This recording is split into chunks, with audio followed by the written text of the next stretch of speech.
자, 이번에는 일장에 대해서 한번 알아보도록 하겠습니다. 이제 이 객체 지향으로 첫 번째 항해를 시작하도록 하겠습니다. 자, 이제 제 책에 이 목차를 보시면은 각 장에 각 절들이 쭉 나눠져 있는데, 요거 7절은 제가 지금 원고를 제작하면서 실수로 들어간 건데 빼야 될 내용입니다. 여러분들 책에는 아마 빠져 있을 겁니다. 1절서부터 6절까지만 기록된 게 맞습니다. 여기 보시면은 이제 중요성과 난이도가 있는데, 중요하다고 해서 다 어려운 건 아니고요. 다음에 어렵다고 해서 다 중요한 건 아닙니다. 여러분들이 이건 되게 어려운 개념인데도 중요성이 낮아서 굳이 공부하실 필요가 없는 부분도 꽤 있습니다. 그러니까 여러분들이 그때그때 이 중요성과 난이도를 봐가면서 이 공부의 이 깊이와 이해도를 조절해 나가시면 될 것 같습니다. 제 책에 나와 있는 내용 중에 불필요한 부분이 그래도 좀 있습니다. 그런데 그거를 여러분들이 꼭 코딩을 잘 하실 필요까지는 없고요. 그렇지만 개념은 꼭 기억을 해 주셔야 될 부분들을 책에 실은 겁니다. 그리고 의외로 또 중요한 부분인데 빠진 것들이 있어요. 근데 그건 뭐냐 하면은 이제 여러분들이 다음 책에서 실제적으로 OSX나 OS에 대해서 프로그래밍을 하면서 익히는 게 더 빠르는 게 좋다. 더 빠르고 좋을 것 같다. 그런 부분에 대해서는 제가 과감히 삭제를 했습니다. 그러니까 여러분들이 이 책에 나와 있는 부분 중에 프로그래밍을 다 잘할 필요는 없지만 반드시 이해를 하고 넘어가야 되는 부분을 책에 넣은 겁니다. 그러니까 이 동영상 강의만이라도 여러분들이 잘 들어서 충분히 이해를 좀 해줬으면 좋겠습니다. 자, 이제 첫 번째서부터 이렇게 쭉 나와 있는데, 오브젝티브 C는 어렵지 않다. 다만 그것에 대한 설명이 어려울 뿐이다. 주위에서 오브젝티브 C를 공부하고 싶어 하시는 분들을 꽤 많이 봤는데, 근데 막상 교재나 아니면은 웹에 있는 자료를 통해서 공부를 하실 때 되게 헷갈려 하시는 분들이 많아요. 이제 그럴 수도 있는 게, 사실은 저는 애플이 지금까지 잘 해왔지만, 그래도 문제가 되고 있는 부분은 뭐냐 하면 WWDC에서 나오고 있는 여러 가지 문서, 다음에 개발자 문서 이런 것들이 좀 말이 너무 많아요. 그리고 핵심적인 얘기를 잘 못 전달해주고, 또 하나의 문제는 너무 자주 변합니다. 그래서 프로그래밍 환경이 변하는 거, 자기네들이 이렇게 바꾼 것들에 대한 설명과 그것에 대한 홍보가 되게 부족해요. 그렇기 때문에 여러분들이 조금 지난 웹 자료를 보시게 되거나 조금 지난 트러블 슈팅 문서를 보시게 되면은 안 되는데, 나는 그래도 문제가 계속 발생하는데, 그런 것들이 좀 많이 있습니다. 그래서 오브젝티브 C 자체는 어렵지 않은데 어, 교재도 그렇고 좀 저도 지난 시간 동안에 방황을 되게 좀 많이 해왔어요. 그리고 이런 것들을 알고 싶어서 프로그래밍을 여러 가지로 실험적으로 해봤지만은 또 새 버전이 나오면은 또 달라지고, 그래서 좀 짜증나는 부분들이 많습니다. 그리고 솔직히 짜증날 때마다 애플의 관계자들이 나와서 하는 프레젠테이션 영상 같은 걸 보면은 너무 잘난 척만 많이 해서 그 화를 돋구는 경우가 많습니다. 그리고 애플에서 상담해 주는 여러 가지 요원들이 노력은 하고 있지만 실질적으로 큰 도움이 되기에는 좀 어려워요. 그런 이유 중에 하나가 뭐냐 하면은, 여러분들이 실제로 문제를 닥쳤을 때 정상적인 서비스보다는 함께 사용하는 커뮤니티를 통해서 도움을 더 많이 받는데, 애플은 그런 커뮤니티가 상당히 적다는 거죠. 그런 의미에서 제가 잘 모르지만 이런 책을 출판하게 되지 않았을까라고 생각이 듭니다. 자, 이 책에 나와 있는 내용들은 실질적으로 이 스테판 코찬하고 다음에 다케시 오기와라, 아무튼 이 일본의 저자가 지은 요 두 가지 책에 있는 예제와 개념들을 많이 차용해 왔습니다. 그리고 이제 이 책을 공부하기 이전에 저는 데니스 리치의 C 프로그래밍 랭귀지와 다음에 비언 스트로스트롭의 C++ 이런 것들을 재밌게 읽었는데, 사실은 이 비언 스트로스트롭의 C++는 읽어도 지금 기억나는 내용이 별로 많지 않아요. 왜냐하면 읽을 때조차도 헷갈리는 부분이 너무 많았어요. 그래서인지 시장에서 C++는 좀 인기가 없었죠. 아무튼 이러한 변화를 통해서 C가 C++가 되고, 다음에 애플에서는 오브젝티브 C라고 이렇게 차용을 해와서 이 일부분의 개념과 다음에 C를 기반하고 있는 오브젝티브 C가 만들어졌다라고 보시면 됩니다. 여러분들이 제가 이제 개인적으로 그 icono.co.kr에다가 그 잡서란에 이 잡스가 애플로 귀환했을 때 했던 연설과 다음에 애플로 귀환을 했을 때 바로 이 넥스트 스텝을 변형해서 OSX로 포팅해 가지고 맥킨토시의 새로운 운영 체제를 만들었던 그런 얘기들이 쭉 나와 있는데 거기서도 할 얘기긴 하지만은 과연 애플이 가지고 있는 자산이 뭐냐? 애플이 뭐길래 이렇게 견고하고 많은 일을 처리할 수 있는 프로그래밍을 설계하고 제작할 수 있는 환경을 제공해 주느냐라는 의문을 들게 합니다. 바로 거기에 대해서 우리가 이 책을 쭉 읽어 나가면서 할 건데요. 사실 이런 것들이 제 생각과는 좀 다른 부분들이 있긴 한데 그래도 제가 애플을 쓰는 이유가 바로 파일 시스템과 네트워크에서 훨씬 안정적이고 믿을만 하기 때문에 애플을 쓰고 있는 거죠.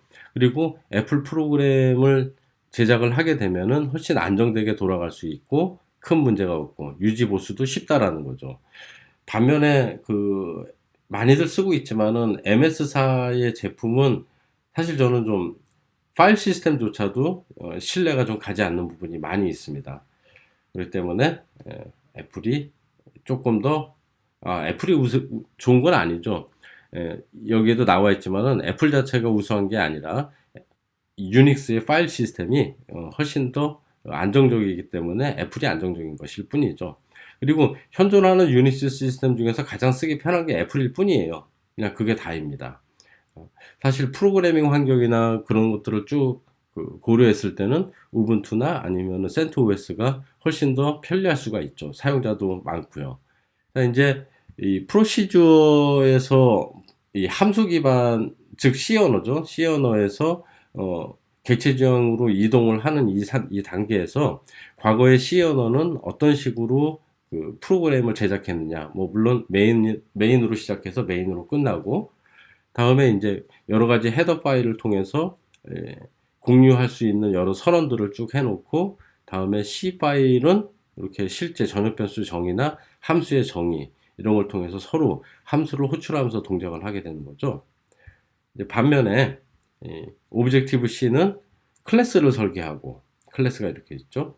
클래스에서 인스탄스를 만들어서 인스탄스들끼리 이렇게 메시지를 전달하는 뭐 함수를 호출하는 것과 완전히 동일하다고 이해하시면 됩니다. 그래서 이렇게 메시지를 전달해서 이 일을 처리하는 형태로 프로그램을 처리합니다. 물론 메인 함수가 끝나면은 프로그램도 종료하게 되겠죠. 자, 그러면은 왜 아직도 메인이라는 함수가 남아 있느냐?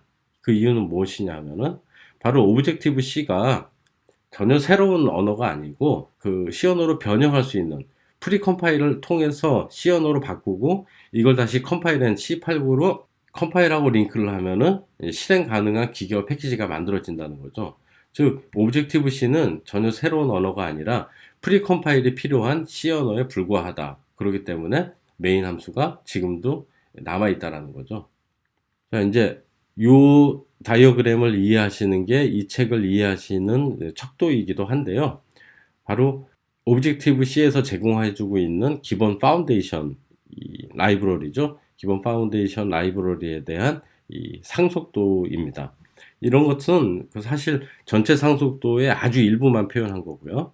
OSX의 GUI 환경에서 프로그래밍 하기 위한 여러 오브젝트들, 이 클래스들이 있는데 그런 것들을 또 제공해 주는 거는 UI 키트입니다. UI 키트는 그거죠. iOS, 즉 휴대폰 모바일 환경에서 제공해 주는 키트들이고 다음에 이제 요거 말고 앱 키트가 있습니다. app 키트죠. 그런 것들도 이제 거의 유사한 형태로 이런 계층도가 만들어지는데 OSX와 iOS로 프로그래밍 할 수 있는 환경들이 쭉 나눠져 있는데 이 책에서는 오로지 파운데이션, 아주 기초적인 내용만 가지고 프로그래밍에 대해서 알아보도록 하겠습니다.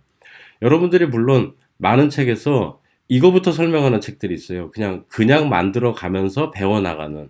근데 사실 저도 그런 식으로 해봤습니다. 근데 기본적으로 파운데이션을 이해하고 이걸 배워나가는 게 훨씬 없다는 것을 알 수가 있습니다. 자, 이제 그 모든 클래스의 조상인 NS 오브젝트 클래스에 대해서 한번 알아보도록 하겠습니다.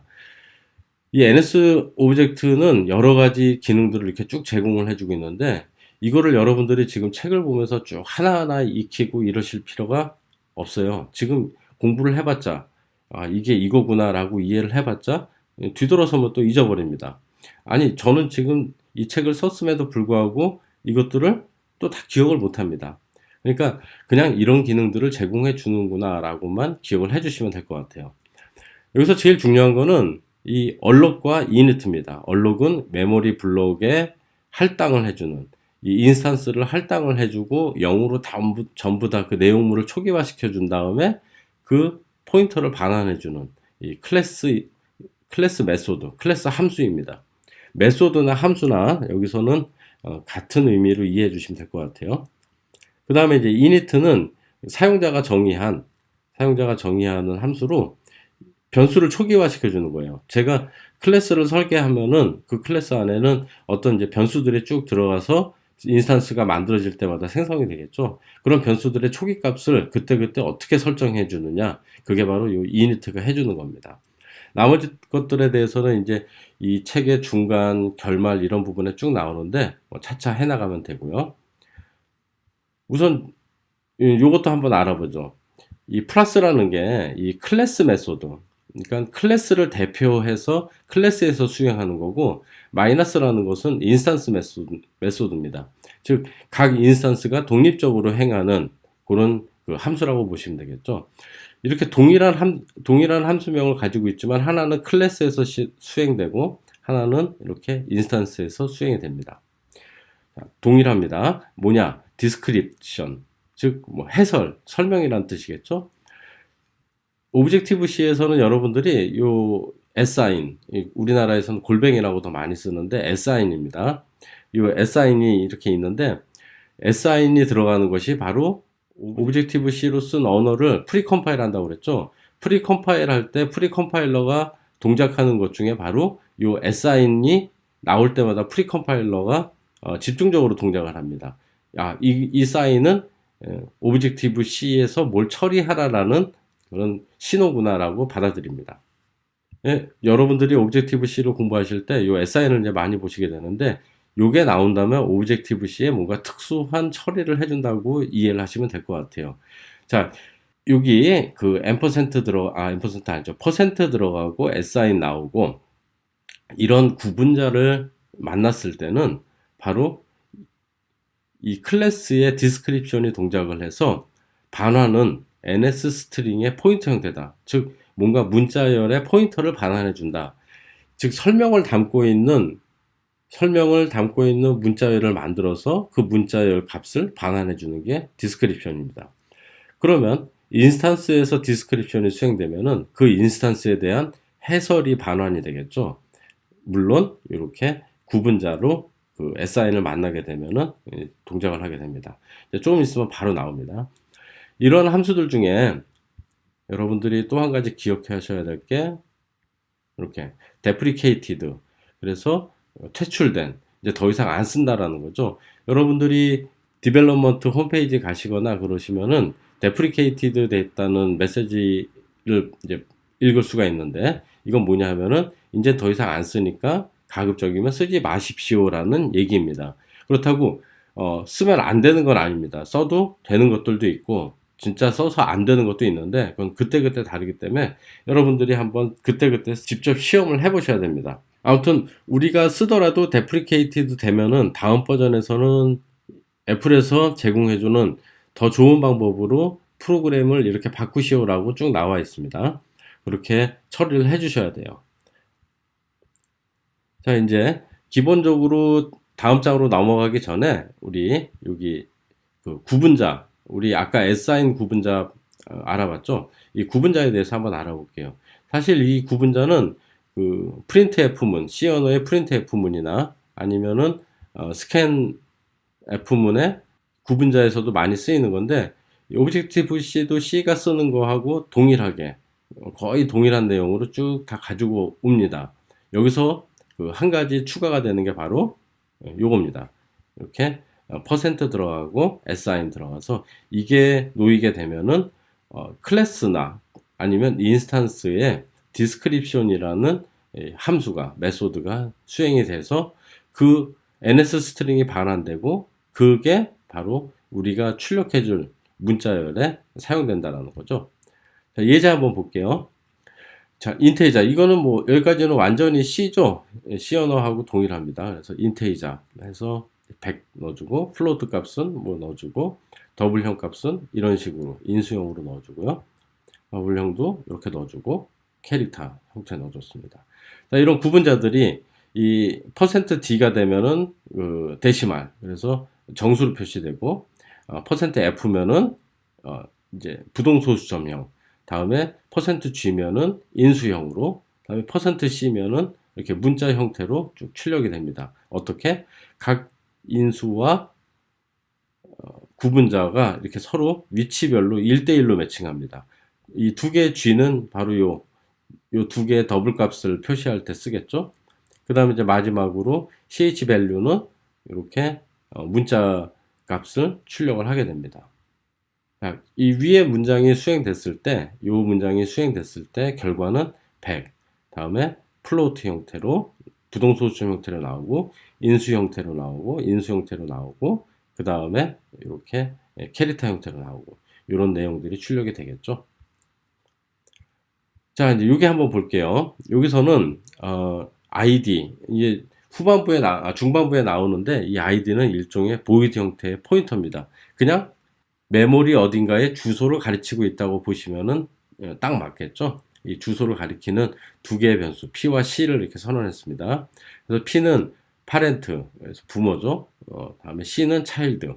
이런 것들은 우리가 아직 정의를 안 했는데 가상으로 이렇게 정의되어 있다고 생각하고, 얼럿과 이니트, 이거는 우리가 하나의 인스턴스를 만드는 구문인데 이거는 계속 나오니까 여러분들이 지금은 그냥 인스턴스를 이렇게 만드는구나 해서 이렇게 표시를 해준다라고 보시면 되겠어요. 자, 이번에는 printf문이 아니라 ns로그를 쓰고 있는데 이건 printf문과 거의 유사하지만 조금 다른 추가적인 내용들을 출력해 줍니다. 첫 번째로 ns로그는 첫 번째 인자로 요 ns 스트링의 별표, 포인터 형태를 받는다. 그렇기 때문에 일반 문자열이 아니라 ns 스트링 형태로 받아야 되죠.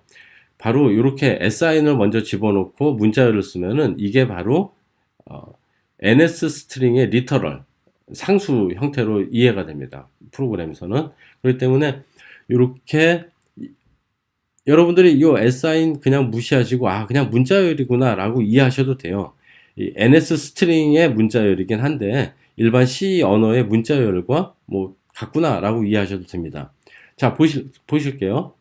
여기서는 pp를 표시하고 있죠. p도 포인터고 p도 포인터. 둘 다 이제 id 형태의 어드레스입니다. 어드레스, 포인터 다 같은 얘기죠. 이게 처음에는 포인터 형태로 표시가 되고 두 번째는 이렇게 디스크립션 함수를 호출해서 그 결과를 출력을 해줍니다. 그럼 이제 결과는 어떻게 나오는지 한번 보겠습니다. 자, 어떻게 나오냐 하면은 자, 여기 보시면은 ns로그는 이렇게 실행 시간을 쭉 타임스탬프로 탁탁탁 표시를 해줍니다. 그러니까 1시 46분 47초 이제 밀리세컨드 나오고 그 다음에 이제 요거는 어플리케이션 이름이에요. ns로그 printf라고. 이 애플리케이션이 수행한 결과입니다 라고 나오고 그 다음에 나오는 거는 PID, 프로세스 ID죠. 다음에 스레드 포트, 뭐 이거는 저도 잘 몰라요. 넘어가겠습니다. 아무튼 이 프로세스에 대한 설명이 나오고 있습니다. 그 다음에 뭐냐 하면은 자, 이게 나온 게 바로 포인터 형태예요. 여러분들이 제 책을 이해하실 때 쭉 이제 이런 걸 공엑스에서 이런 것들이 쭉 나올 텐데 이건 바로 16지수의 형태로 표현된 메모리 어드레스를 뜻합니다. 이런 어드레스를 표시할 때는 포인터 형태의 변수를 이렇게 %P라고 놓으면은 주소 형태로 표시해 주게 됩니다. 그 다음에 여기 child의 공엑스 뭐라고 나오죠? 이 두 개 값은 서로 같아요. 이게 뭐냐 하면 바로 요 %의 n%가 반환해준 우리 위에 기억하시죠? 첫 번째는 그냥 P 형태로 하고 두 번째는 sign으로 표시했죠? 그것처럼 첫 번째 P 형태로 표시하니까 포인터만 표시되는데 두 번째 assign을 넣으니까 디스크립션이 동작해서 이거는 child라는 클래스의 인스턴스야. 그리고 주소는 이렇게 돼. 라고 컴퓨터가 응답을 해준 겁니다. 자, 이 두 개의 값은 서로 같습니다. 파렌트 인스턴스도 보면은 두 개의 인스턴스는 서로 같아요. 아시겠죠? 이런 형태의 구문은 우리가 포인터를 확인하고 객체의 위치나 객체가 어느 클래스인지 어느 클래스의 인스턴스인지 이런 것들을 확인할 때 많이 쓰니까 제 책에서는 이런 내용들을 많이 활용을 하고 있습니다. 자, 여기 또 나오는데 내가 이렇게 표시되는 내용에 좀 부족하다라고 하면은 우리가 디스크립션 메소드를 오버라이드, 재정의합니다. 재정의해서 또 더 상세하게 나의 내용, 내 인스턴스의 내용을 표시해 줄 수가 있습니다. 이 오브젝티브 C 언어의 프로그래밍은 사실 재정의의 연속입니다. 자, 이제 기본 자료형과 이 자료형의 최소 최대값에 쭉 나와 있는데 대부분 C 언어와 완전히 동일합니다. C 언어와 완전히 동일하고 이제 최근에 32비트 시스템이 사라지고 완전히 64비트 시스템으로 바뀌면서 이렇게 롱 형태가 롱롱 형태하고 포맷이 완전히 동일해졌다고 이해해 주시면 되고요. 사실 이 숫자 외울 필요도 없죠. 저희 옛날에는 뭐 캐릭터 형태는 255, 다음에 뭐 인테자 형태는 6536 이렇게 쭉 외고 그랬는데 뭐 지금은 큰 의미가 없습니다. 왜냐하면 인테자 형태가 옛날에는 그 쇼트 형태가 한 개였는데 32비트, 64비트로 점점 증가하면서 인테자 형태가 웬만해서는 자 여기 1000, 100만, 10억 단위이기 때문에 웬만한 처리는 다 가능해요. 그리고 뭐 롱 형태로 되면은 진짜 글로벌한 프로그래밍까지 완전히 가능하게 되기 때문에 이 숫자를 외울 필요가 없습니다. 그냥 대략 이렇다라고만 이해해 주시면 될 것 같아요. C 언어에서는 이렇고 오브젝티브 C는 그대로 차용해 오고 있다. 그것도 이해해 주시면 좋고요. 자, 이제 마지막 예제로 1장의 마지막 예제로 이렇게 쭉 써놨는데 요거는 이 엑스코드를 띄워서 한번 알아보도록 하고요. 마지막으로 이제 쭉 제가 이렇게 이 스위프트하고 관계를 쭉 나열을 해놨는데 이런 얘기들은 여러분들이 나는 다르게 생각하는데 하는 부분도 많으실 거예요. 근데 이거는 그냥 어디까지나 제 개인적인 생각이고 이러한 이유 때문에 책을 이런 식으로 기술했습니다라고 이해해 주시면 될 것 같아요. 얼마 전에 보니까 OSX에서 다시 또 카본 라이브러리를 제공을 하는 걸로 나오고 있더라고요. 스위프트를 지원하기 위해서 그런 건지 정확히 이해는 못하겠지만은 애플도 버전이 바뀌면서 계속 이랬다 저랬다 하는 경향이 있습니다. 자, 이제 엑스코드 띄워가지고 한번 예제를 보도록 하겠습니다.